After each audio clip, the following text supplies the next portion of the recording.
What if I told you that Kamala was married prior and they completely erased her marriage? Really? Because of who she was married to and what they were involved in. What if I also told you? Are you serious? That allegedly that they have her, Willie Brown, all of them had strong affiliation with the cartel. No way. And then what if I also told you that her mom and her family were a part of the MK Ultra program, as well as Kamala and her sister were partial test subjects of that program. Wow. Yo, y'all gotta listen to this. Y'all gonna have to watch the end of it because we're gonna do a certain part of it because it's so long. But the beginning parts are just a lot, bruh. So everything I said should have y'all. I want y'all need to stay and watch this entire thing. You hear me? This entire thing, my boy. Well, thank you very much. Oh, good grief. Welcome to the Candace Show. Well, thank you very much. Very glad. I'm a rather minor character in this border drama right now, and I'm afraid communications where I am are really they've been tampered with because of the border situation. It's terrible. See? Well, you might be a minor character down there, but you're definitely a major character on my podcast right now. We have just been crawling through Kamala's background and her history. I'm sure you're very aware of that. And we did come across your piece, which was quite fascinating for a lot of reasons. You had mentioned a previous marriage that Kamala had. You had mentioned the MK Ultra program. I would like to just start with Kamala's mother and speak about the MK Ultra program because it's actually a program that I have been speaking about at length on the podcast this year. MK Ultra is a lot. Have you ever heard? What was that? Oh my gosh. Did you ever hear MK Ultra? Have you ever heard of that program? And that program is no longer in effect. Maybe, but they're some of the last breeds of that. Her and her sister. Allegedly? Her mama, allegedly. They family. This is ludicrous. This is insane. And they want to call Donald Trump a dictator. What? Child. 2024, baby. Let go. I've been asking Americans and the world to really familiarize themselves with. So can you just let us know how it is that you are familiar with Shamala Goplin, Kamala's mother's work, and what it is that you know about her, please? Listen, y'all. Well, I was sort of a contemporary of theirs in the book area. I worked at a news service in San Francisco, Pacific News Service, and so very familiar with the characters there, where she lived, of the foreign student population at Berkeley. And I did attend the journalism school, the graduate school of journalism at Berkeley. So this is all familiar ground for me. Kamala was a prosecutor later when she was behind the incarceration of like hundreds and probably thousands of young black juvenile delinquents. Yeah, there was young kids, but you have to understand the situation then. The older guys who were running the drug trade for the cartel at the schools, they would forcibly recruit these young guys, and she was just slamming them into prison. They were just horrible. And that's one reason why a lot of black men refuse to vote for her now. She, just that one-sided treatment while she let all the major cartel figures walk or just warn them, get out of here because the cops are trying to arrest you. So she was in the thick of it. She was the girlfriend of Willie Brown, who was a lawyer. He had a law office for the cartel. Later, he became mayor and a state senator. But she was just in the dirty business. And one of my best friends and proteges, Jeff Adachi, died mysteriously. Yes, let's actually. Y'all, you hear that, right? Wow. You hear that? Yes. It's a dirty game out here, boy. You hear me? Dirty game. Creepy. really speak scary. about that. So you have a young friend and your protege named Jeff Adachi, and the first time that I had come across his name was in your piece, and I did do a little bit of research, and it is a fact that he did die rather mysteriously, and I think it would be fair to say that he was a contender of Willie Brown's office. Willie Brown was running somebody against him, definitely made enemies, I would say, of the Democrat elite class in San Francisco. So could you just inform my readers a little bit more about Jeff Adachi? The thing is, he was at Bolt Hall as a contemporary of Kamala's. He was a straight A student, and she was. They were going to kick her out because her grades were so bad, and they didn't think she'd make it in law. She's never been a good speaker, and he was appointed to be her tutor, and got her through Bolt to get her degree. Later on, she was hired to be public prosecutor, and strangely enough, he was a public defender, and he set up this huge program in which a lot of people really, like a lot of parents in the Western Addition and in the Fillmore, those in the Black District, were really enthusiastic because he was getting the kids out of prison. These were really hardcore prisons, and getting them into special ed programs, educational programs, work study programs, and straightening them out. And hundreds of kids, and so the community was overjoyed. And then one day he was found dead in his apartment. And they made all kinds of things that, he had this affair with this Russian woman as if she had killed him. But no, she was just a visitor in town. He had gone over to visit her and chat with her. Wow. And then the autopsy was also, the first one said, he was died of all these drugs. The second autopsy showed him to be clean.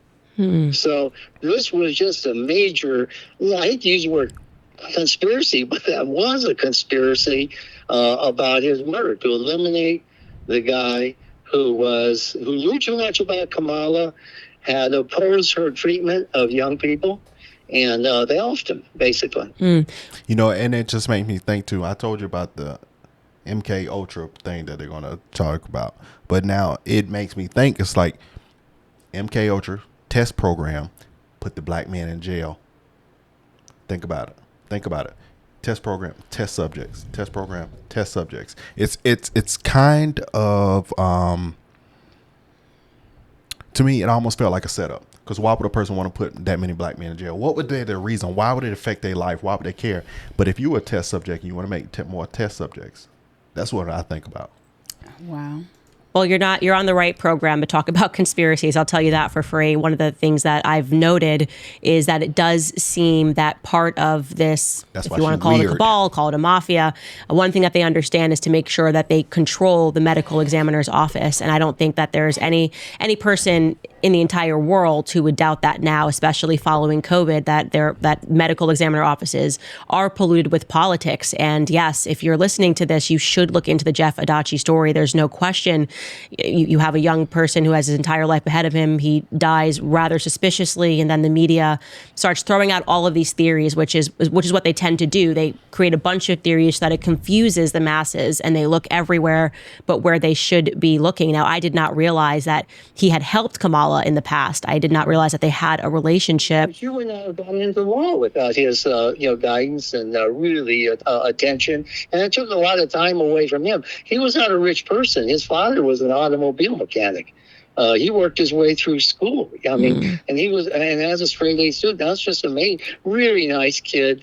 He helped me out a lot with the Southeast Asian refugees following the Vietnam War when they were banned from coming to the U.S. And I was dealing with a flood of them and needed some legal help because we were lobbying Congress.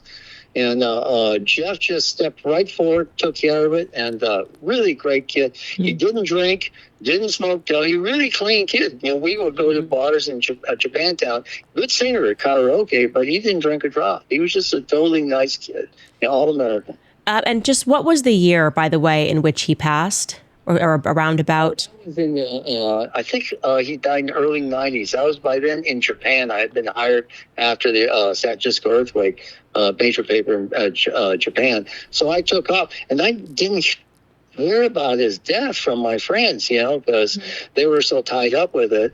And it was only much later that I heard that Jeff. I said, "What happened to Jeff?" And he says, "Oh, didn't you hear? he died, and then What is it? Yeah. a stunning shock to me, and there was nothing I could do it at the beginning, so it took me a long time to catch up with Kamala on this one. Okay, so what is it about Kamala that Jeff Adachi knew that you believe would have created some conflict for her? The cartel connection. It wasn't mafia. Yo, if that was able to be, if you listen to this man is 100%. Listen, you could tell by somebody speaks and how they have the conversation, and when it flows naturally that they are talking real conversation. What if some information like that was able to be fully proven and saying that the person that's the vice president that's going for the president of the United States is tied completely into the cartel? We do know that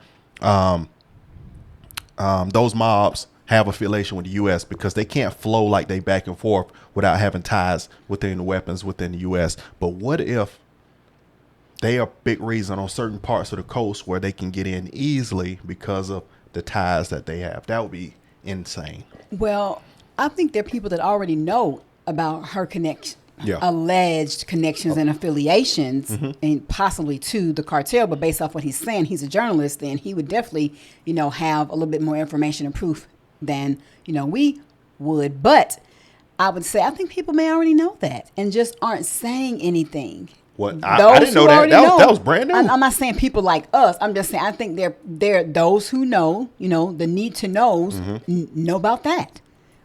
We ain't the need to knows, so you know what I'm saying. We haven't been in that circle, so it's like I don't think it's just being tucked away like initially with Obama when there were people that knew about him and so how he was moving prior to his election, but the majority of people didn't know that. True, yeah, but that's on the major. That's like a movie. That's like a movie. It is unfolding just like one. It was a conspiracy. It was a cartel. She was an agent of the cartel. And I know other stories, too, about members of that. When San Francisco was very close circles, not a large city. Right. We heard the same thing from Judge. No one knew everything else, and no one really wanted to talk except me. I worked at the Pacific News Service, and I break these stories. But even they were scared to take on the cartel. Very interesting. And, I did recently speak to Judge Joe Brown, and he kind of intimated the same, that she was definitely involved in a lot of dirty politicking, and especially Willie Brown as well. And you mentioned Willie Brown in your piece and his connection, which you allegedly had to the cartel. Could you expand on that, please? Yeah, well, he was from West Texas. He was there's a lot in California, a lot of immigrants from West Texas. When the cattle industry the ranching industry wasn't doing well, they migrated west. He got a law degree, I believe, in San Francisco. And his contact with the cartel was very, very early on. They probably helped him get his law degree. I remember one time he knew me. We were going to a public event. It was sort of like a carnival. Wow. And just get it clear. How they gonna help him get his law degree now? That's kind of counterintuitive. No, and just think about just clarity. So when people say, when you think cartel, you're thinking mask, face, Scarface. What? The movie Scarface. No. When you're thinking like this mask dude, Hispanic guy with his face covered and scary looking. I don't think that. No. The levels of the mob are 100% look like El Chapo. And just don't believe Griselda. And don't believe just the top levels of the cartel mob are Hispanic. You have top leaders that would be white men. Oh well, I wouldn't doubt it. It's the cartel goes very deep. You're looking at foot soldiers when you see the scary stuff online, but the real one, you might see them daily. True. Well, that's true. I just go by some of the documentaries and some of the things that we've seen. The foot soldiers are the ones you're going to say, man, that's a cartel member. But then the real, most of the time, that's a full organization. They're involved in all the businesses. It's a They're business. heads of business. It is a business. But they will have interest in people like this because this things you could keep bringing to America. Local, just random people, they care less. They care less. But people that can make stuff happen with drugs and money, child, please. There was going to be some speeches and I was walking toward that with my girlfriend, and then he comes walking right behind me, grabs me by the left arm and squeezes my arm as hard as he can. But you have to understand, I used to be a steel worker, a welder. I worked all kinds of jobs earlier in my life, so I was tough as nails. And once he felt my muscles flexing, he opened his hand up and just walked past me, fast as hell, sort of in humiliation. You know, they couldn't intimidate me. That's the kind of guy he was. Wow, He said he flexed that body, grabbed. He was like, "Oh, okay, I'm good." Very threatening fellow, and he knows me. I talked about the another girlfriend of him is London Breen. She's a mayor of San Francisco, and the first thing she does for homeless people as a welcome wagon is give them a pack of syringes and a bottle of heroin to inject. That's wild. This is what they're doing there.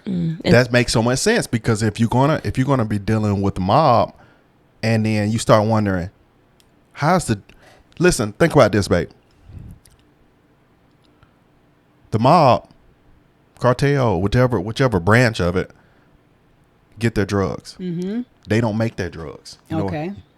China and cartel have connection. Okay. China, cartel connection, and then use the states. Well, that makes Cartels sense. don't make the fentanyl. They bring the fentanyl through, but they don't make it. It comes from China. Right. Affiliations with China.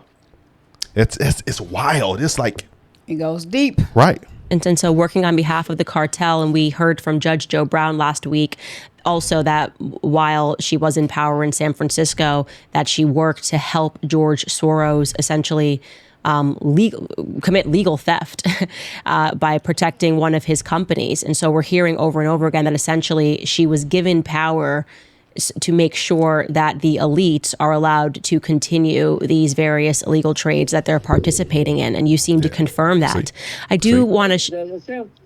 San Francisco was run by basically the Jewish mafia. Dianne Feinstein, she was born a Catholic and went to Catholic girls' school. But she married a Jewish guy and then just flipped over. And then, and I knew, and the Jews were behind the drug industry there. I remember visiting the Harlem one because a friend told me, "Oh, we got to go over there and visit this guy."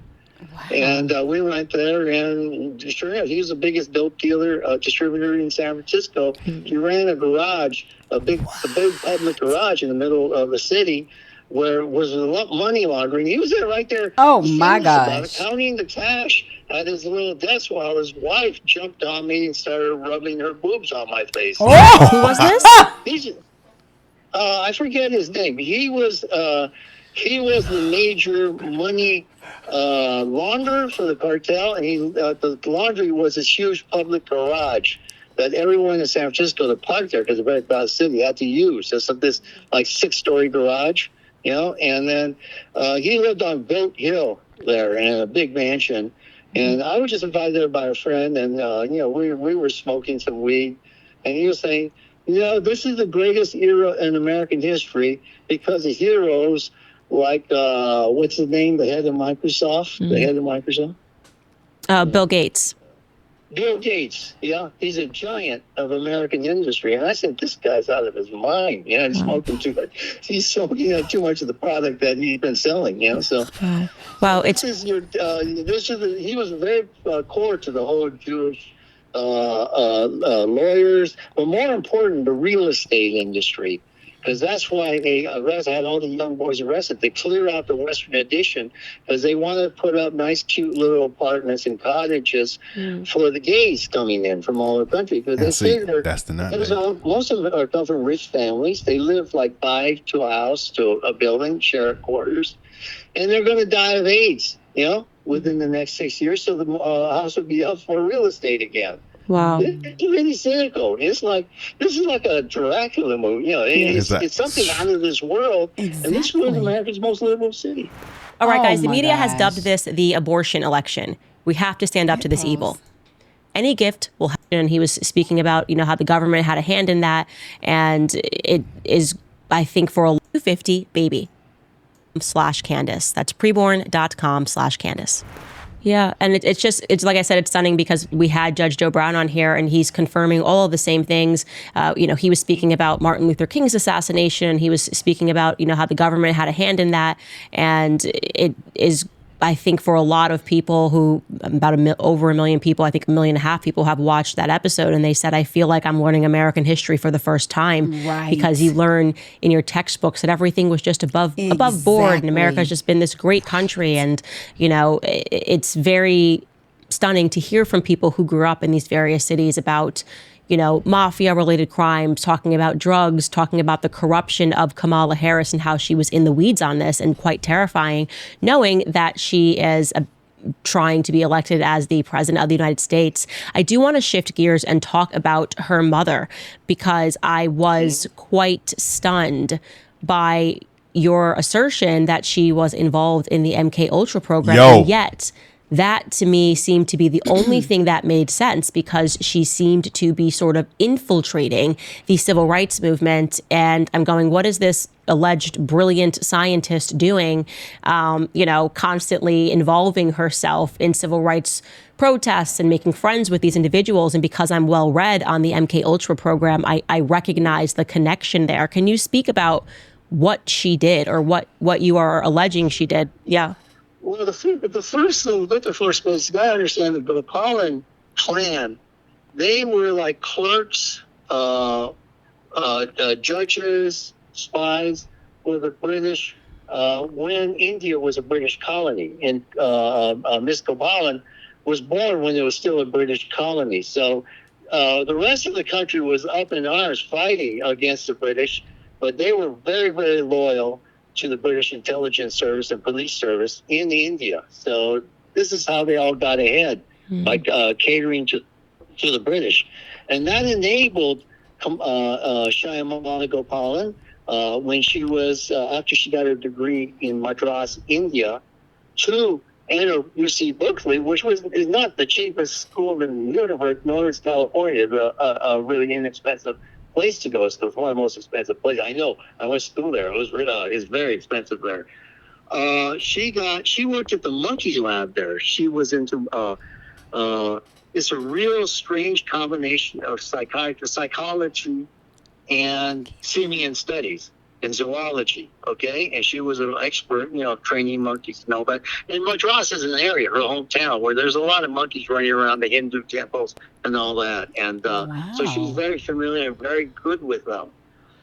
And she developed the theory that, and this was a time of Jane Goodall. There's this huge boom of women who work with apes. Okay, there were ape programs set up all across the United States and England and Europe, out of excitement of the Goodall story, news stories. And Goodall. And not trying to sound crazy again. Not trying to sound crazy, but mama that did test subjects on monkeys. But then you remember how there used to be a racist tone on monkeys and black men? Mm-hmm. I ain't trying to say that's just that, but if y'all are Marxist communists, you can't it ain't nothing that they ain't shy of doing. Yeah, but that started way before that. No, it's not about starting way before that. You be like, oh, why they test on monkeys? I'm gonna test on black men. Oh, let's get them locked up. Yeah, that's a feeling. Yeah. In their mind, they affiliated with that. Yeah. We're treating apes, the monkey children, as sort of like human children, and getting some very, very good responses of taming them. So she was of that school. Now, what happened while she was at UC Berkeley, after she got her degree, she moved out of Berkeley and took her 2 kids and divorced her husband, this guy Harris, Donald Harris, who was, at the time he was in biology, then he went into law. Divorced him and moved to San Francisco and did nothing for 2 years. She waited 2 years while her application was in to a hospital in Montreal. So this was the Jewish hospital in Montreal. Okay, that she applied to. Yes, that's where she eventually did work.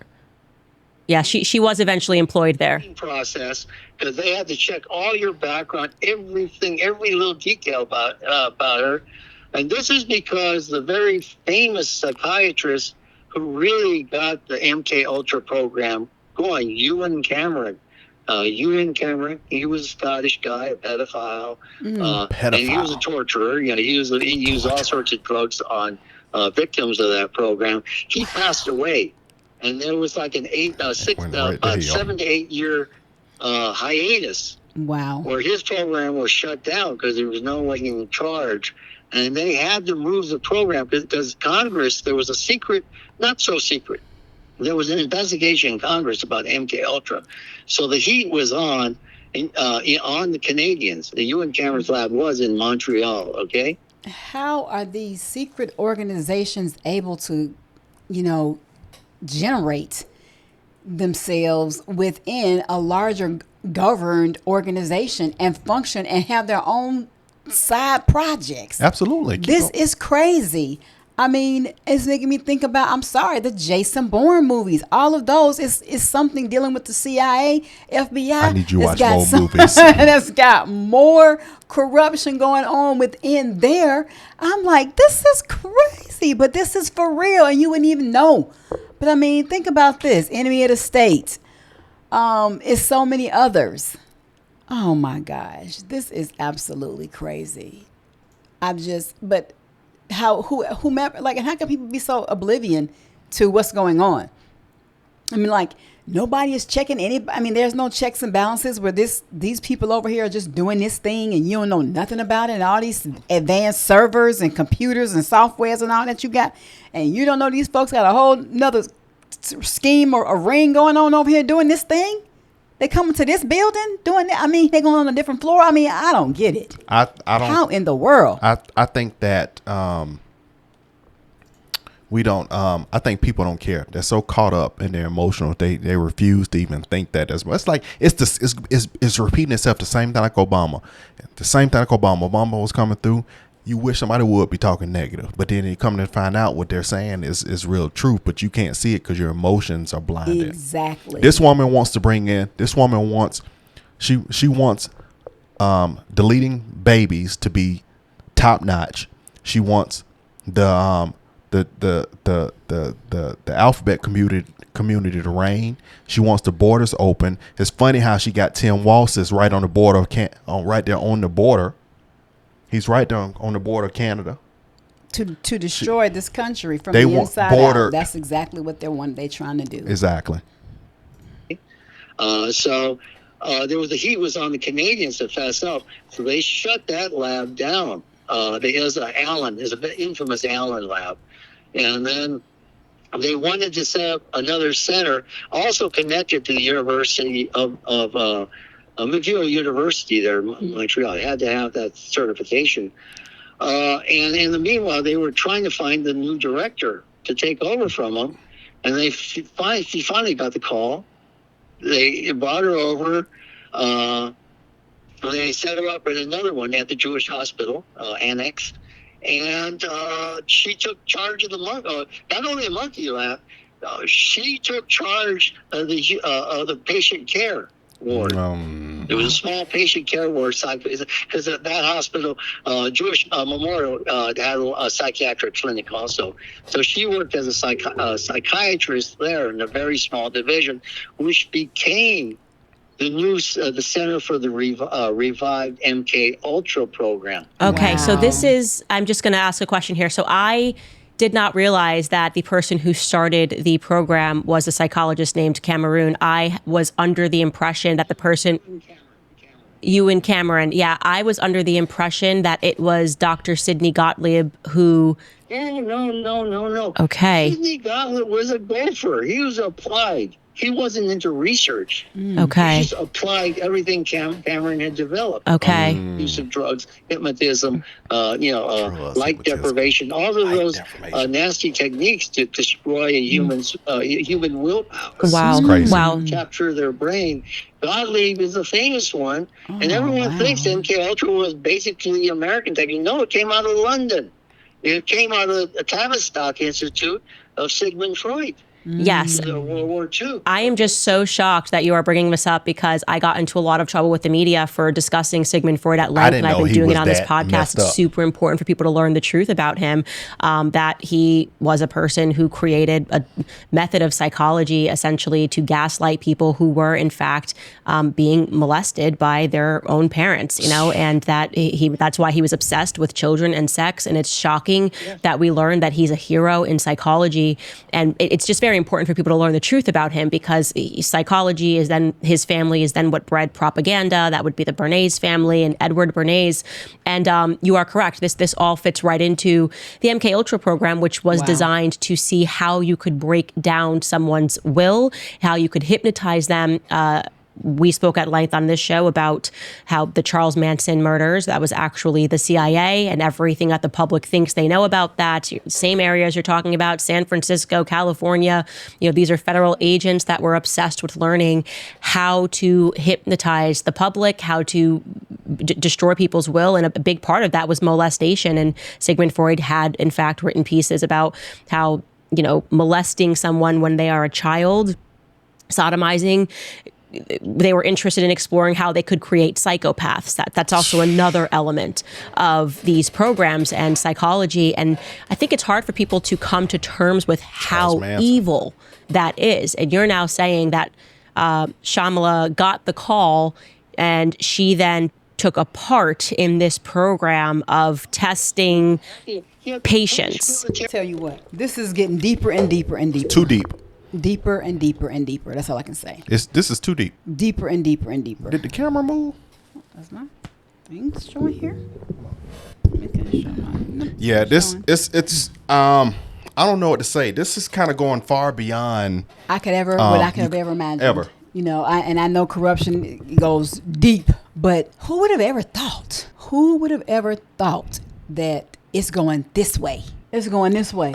This is like a movie. It don't seem real. Next lie after the next lie, and then you find out about this thing, and then this thing, and now this thing. So it all still ties back into those phrases that she says that people think are word salad, and that's why it's not word salad. And that's why y'all need to watch all the way through, because you need to be listening, writing them quotes down, and Googling them, putting them in one of these AI softwares to really break down and like, okay, who said this and what does this really mean? But also, he talks about in there, if y'all watch the rest of the interview, on your time, that a lot of times her words are funny and mixed because the mom would do MK Ultra techniques on her and the sister. So that's why she's a little spacey. That's why her words run like that, because that was some of the results of her being a beta of that. Well, not just being smart, not her just being intelligent, more intelligent you think. No, she was a mom would test on them. Okay. Allegedly. That's what he's saying, because he knows the mom. He would know. Right. That's because they were talking about the mom. Exactly. That last part. Right. Mm-hmm. So what I'm saying is, though, I know she's still goofy. She's still a little goofy. We already know that. I'm just talking about the mere fact of the things that we say, some of the words we thought, oh, this is really stupid. What does that mean? But no, it does mean it. She kept repeating this phrase over and over. I'm like, wait a minute. What if that means something? Yeah. And then lo and behold, it means something. So there are some other phrases out here that she may say, not everything. I'm just talking about phrases that she may have repeated a couple of times here and there, and people didn't know what they were. Mm-hmm. Not the mumbo jumbo stuff she's talking when she's in an interview and she can't loop it around because she lacks the information to be able to put it together, to put in a response that's educated for the area that she's in. I'm talking about those phrases, the unburdened, what's burdened had, what's been back, what's burdened by, and what's unbeen. Y'all know the unburdened quote, that. And it's probably some others quotes or phrases that she may have said. So y'all need to watch the interview all the way through, man. Wow, man, that's deep. You need. We're gonna watch it again. You're gonna stay up. Yeah, because this is one of the ones that's hitting harder, because Candace has been slowly building up. But when she linked up with this man who knew these people that would do work with these people, that was into communism and stuff with these people, and they've been. These are the people who unbelievable. And the thing is, people would never, that support Kamala, never look and support this to be true, because when people are so emotionally tired and emotionally blind, people that are going, I listened to this lady on TikTok. She said, do you know the Lord is favoring these people that's going for Trump, like us. Mm-hmm. And the Lord isn't politically favoring on your life people going for her, because if you're basically voting for her is going against what he's wanting. Exactly. And I've heard several people say that's not God's choice. So if y'all keep trying to vote to push her in, because if enough people voted, enough cheated, and they got her in, that would make God very angry, because God is not going to make it change. Y'all still have the freedom to choose, but this is his choice, and these are the consequences if you don't choose this. But you very well could vote this woman in. Mm-hmm. It's crazy. This is the deepest election that I think we're ever going to see in our lives. Oh yes, I mean, well, I think this is the election of American history. Period. This is the one. Out of all the presidential races, this has been one that we have never seen in our lives. Parents have never seen anything like this. Yeah. And it's been some corruption in politics in this country, but this tops them all. That is why people are voting for Trump, because they see all of the tomfoolery. This man has been himself the whole time. And that Tucker interview I'm watching too is with this guy. He's talking about his speech at MGM, but this man is just laying it out. I mean, he is ripping. The guy in that interview is absolutely. I haven't finished. I'm just saying, just brings it back around to all of this. Well, all right, y'all keep watching. Y'all watch the rest of that thing. It gets deeper. It talks about her marriage, fake marriage, and the marriage she was in, and all that stuff before that she don't talk about. Please, all right, people, man. Put on your thinking caps. 2024, be more. Talk less. We'll see you on the next one, man. Like, comment, subscribe. We'll see you on the next one.